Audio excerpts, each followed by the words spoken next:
If I was a flower growing wild and free, all I'd want is you to be my sweet honeybee. And if I was a tree growing tall and green, all I'd want is you to shade me and be my leaves. In honor of Pollinator Week, I'm making this week's video about the importance of pollinators for fighting food shortage, malnutrition, and the effects of global warming on crops.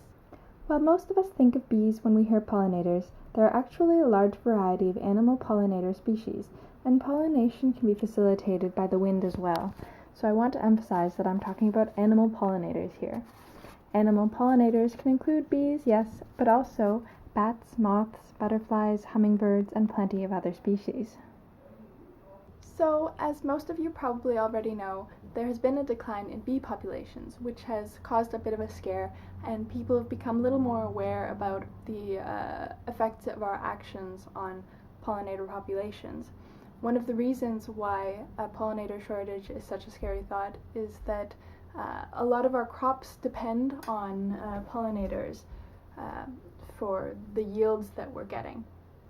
While crops vary in their degree of dependence on pollinators, a study from 2008 showed that 1/3 of the world's cultivated crops are dependent to some degree on pollinators.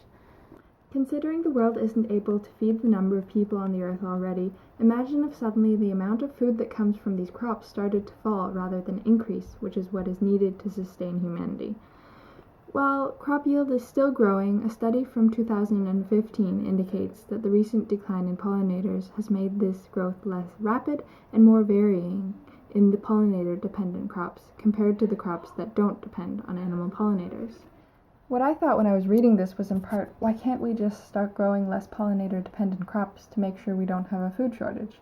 And although for me the fact that pollinators are essential for growing pumpkins is good enough reason to preserve them, pumpkin pie probably doesn't rank as high on other people's list of global priorities as it does on mine. The issue of pollinators is one that would affect a lot more than my consumption of pie.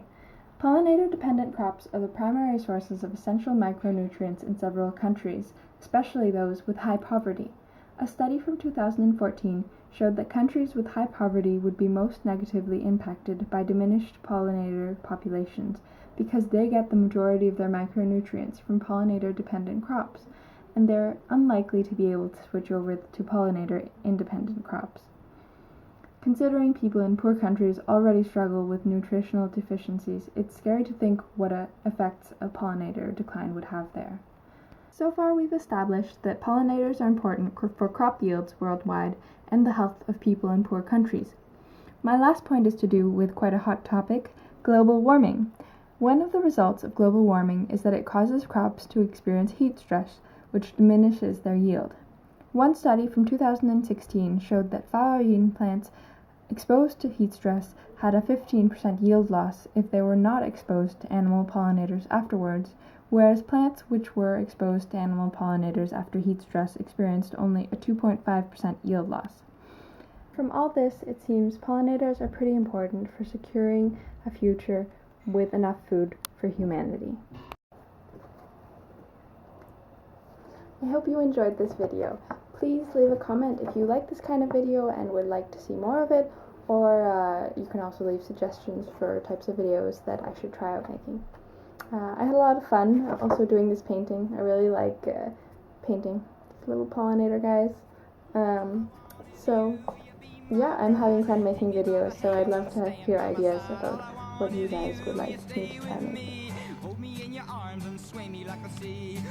Thanks for watching.